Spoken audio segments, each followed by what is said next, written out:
For over 800 years, glowing orbs have risen from a mountain ridge in North Carolina, appearing to indigenous peoples, Confederate soldiers, and modern hikers alike. And in 1913, the U.S. Geological Survey investigated them and found nothing. What you're seeing in the sky above Brown Mountain may not be a natural phenomenon at all.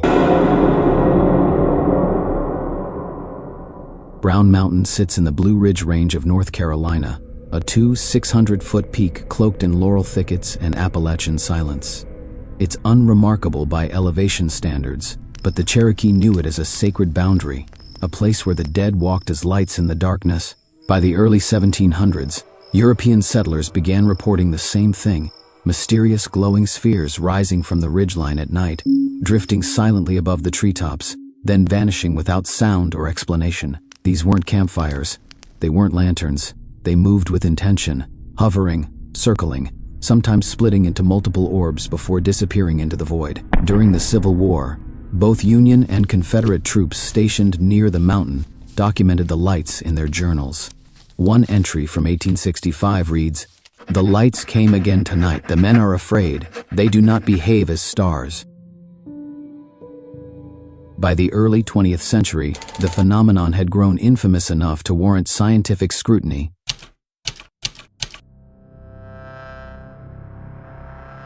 In 1913, the United States Geological Survey dispatched a team to Brown Mountain. Their conclusion?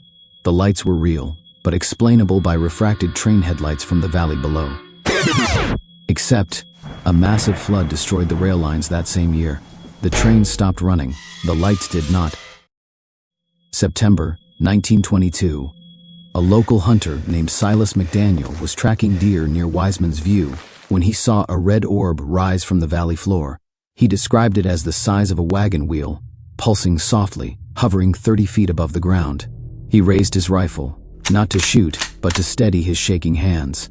The light moved toward him, slowly, deliberately. He ran. When he looked back, 3 more had appeared, forming a perfect triangle in the air. He never haunted that ridge again. In 1977, Oak Ridge National Laboratory conducted electromagnetic field tests around Brown Mountain. They detected unusual ionization in the air during light manifestations, but no source, no electrical discharge, no combustion, no heat signature.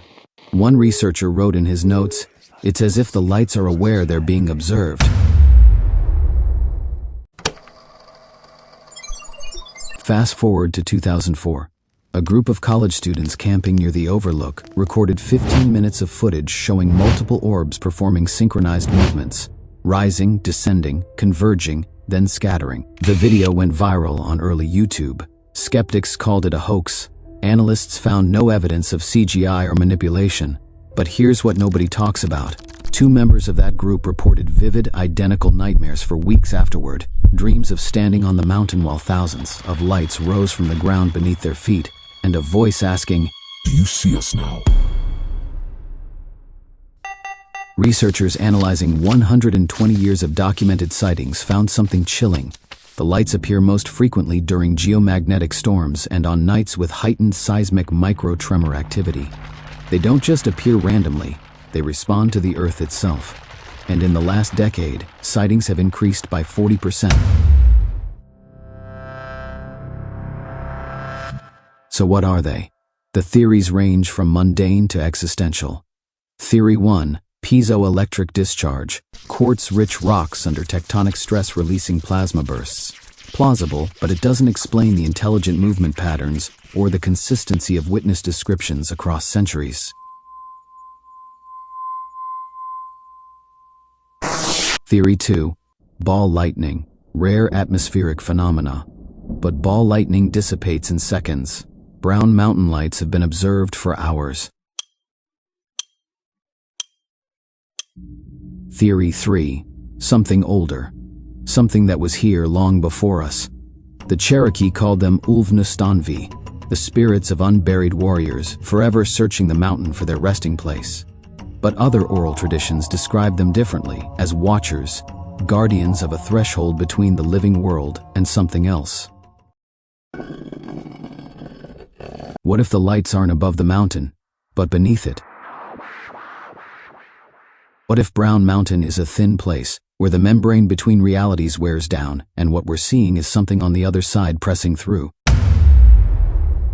In 2019, a geologist mapping cave systems beneath the ridge discovered an unmapped network of tunnels extending over 4 miles deep.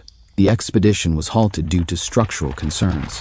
The footage from their final descent shows something reflecting their helmet lamps from deep within the dark, dozens of points of light, motionless, watching.